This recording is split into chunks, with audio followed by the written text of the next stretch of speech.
It's Bourbon Night. Hello, I'm Chad. I'm Sarah, and welcome back to another day of our 25 most notable bourbons in American Ryes of 2021.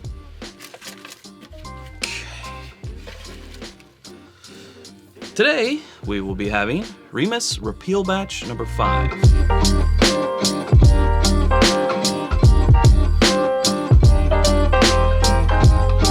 We're back at it again. This time, Remus Repeal Batch number 5. Now, Sarah. Yes, Chad. This is another one that might have not made it onto the list for us if it were not for the general enthusiasm from the bourbon community. Yes, I think this is one that we would have definitely overlooked had everyone not been like, but have you tried that? But have you tried that? Have you tried that? Yeah, and it was hard to find, so we had to track down this bottle. Luckily, we did. And then we did it, we uncorked it on a live, and we were like, yeah, it's good. Well, lives are tough because we're drinking other things and we're comparing and everything, so I'm excited to come back to it now, but it's on this list, and this most notable list, because it did get such a, and I think I'm answering the question at the end, early, oops, but it did get such a fuss made about it that I think we have to know. Right. How does it stack up against the other contenders? Right. A little bit of a situation like the Russell's Reserve 13 year. Yes. We'll see how it's fared, how it's opened up. I do think it has a nice nose. Yeah, I do like the nose. Caramel, brown sugar, a little bit of baking spice, a little bit of oak. Pretty classic bourbon nose now. Very classic. Smells rich, though. This is 100 proof, and it's the 2021 medley. So you're looking at different percentages of anywhere from a 2005 bourbon of the 21% rye up to a 2008 bourbon of a 36% rye, and it has all the percentages right there. So I do like the transparency. This does come from MGP, Lawrenceburg, Indiana. 100 proof, so not the lowest on the list, but definitely, I'd say towards the lower end. Sure. I don't know what our average proof is, but I want to say it's somewhere probably like 110, That'd be something like that, 115. Yeah, more than likely. Yeah, it just smells like rich and desserty. It does, yeah. But there's like a hint of a peppery note in there that I think is coming from the rye with that baking spice. There is. Pepper or maybe a little bit of leather, some barrel. It's a good nose, great nose, really. Okay. To your health. I beat him. Ha! Huzzah. I won. Nice mouthfeel. Yeah, it's solid. I wouldn't say it's extremely viscous, but it does coat your mouth like really nicely, and it's like a light silkiness, Light silkiness. It's not super bold. I don't know. I wouldn't call it creamy or buttery. Right. Slightly oily, I guess. I don't know. I think it's drinking right at that 100 proof that it is. Agreed. I think it's some pretty classic caramel vanilla, bourbon flavors here. Second sip. I definitely like it more than I believe we liked it on the live. I agree with you, Chad. I don't know if it's opening up in the bottle or if it's because it's the first thing we've had today. Or maybe we've changed since then. Maybe then. we've grown as people. It's possible. Or maybe not at all.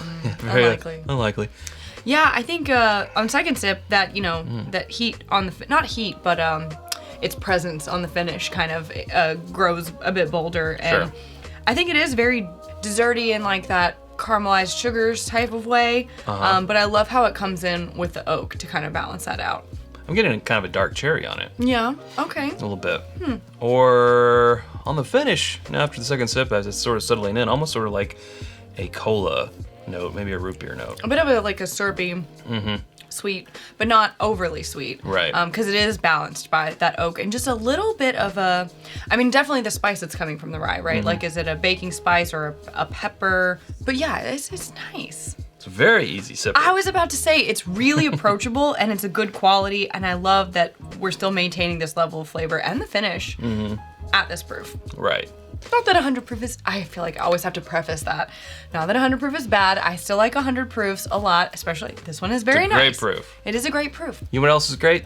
What? WhiskyAmbitions.com. It's our home on the internet for our Glencairns, Copitas, rocks glasses, water glasses, shirts like the Oak Bourbon, Where Art Thou, and a the ladies' Angels tank. Share. It's for the ladies. The ladies tank top. We also have that in a t-shirt and a hoodie. other hoodies, sweatshirts, challenge coins, candles, pins, and more always coming soon at whiskyambitions.com. You can become a patron at patreon.com/itsbourbonnight. Join us for as little as $1 a month. That's where we'll release our barrel picks for next year, and where we did all over 15 this year. Crazy. That's where people also get the opportunity to go on picks with us, depending on what level you're registered at. And let's see, what else? You get after the episode exclusives with Chad and Sarah. That's us. And a lot more. More than 15? That's more than, or 15, that's more than one a month. It is. Crazy. It is one a month. Because sometimes we do a Chad barrel and a Sarah barrel because we like to compete. It's fun. It is fun, yeah. So, Sarah, as we sort of said at the top of the show, why this belongs in there, but that was sort of before we even tasted it. So now, that's true. After we've tasted it, I wonder if we can add anything else as to why this made it into this list. I mean, I still feel the same in that I have to know, based on the community's response to this particular release, I have to know how does it fare against a lot of the other things that we were just wild about. When it's blind. When it's blind, right. I need to know that.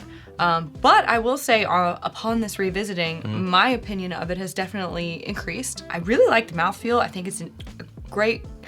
This, I think, maybe, I don't know, what's the MSRP on this? I think it's around $100. Okay. I was going to say, depending on the price, I think that this could be a really excellent value. Now, that's a little trickier because 100 proof at, you know... $1 a proof, basically. Right, but I think we've seen that with some others that are, you know, about $100 and that are also about 100 proof, like the Blood Oath. Those have finishing components. Sure. This is a blend, so you could spend time arguing there. But I think it's notable. Yeah, I agree. I do like that it has improved for us. I think we're now kind of seeing maybe what some people have been talking about.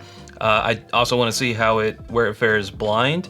But yeah, for the price, I wish it was about half that price. Even if this 60. were a $50 bottle, it would be like, oh, this is a great 100 proofer, great tasting. Buy it now. Yeah, $50 bottle, but being 100, that kind of takes the wind out of the sails a little bit. A bit. But when it's blind, none of that price factors into it. It's true. So we'll just have to see where it lands. And I can't wait to find that out. Me either. Stay tuned to the end of the year for that big episode. Well, I think that's where we will leave it. If you haven't subscribed to us already, you can do so. You know how to do it by clicking right up here. There's suggestions of other videos right down here. See you over there in one of those. How about it? Thanks, Sarah. Thanks, Chad. Okay. Until next time, drink more bourbon.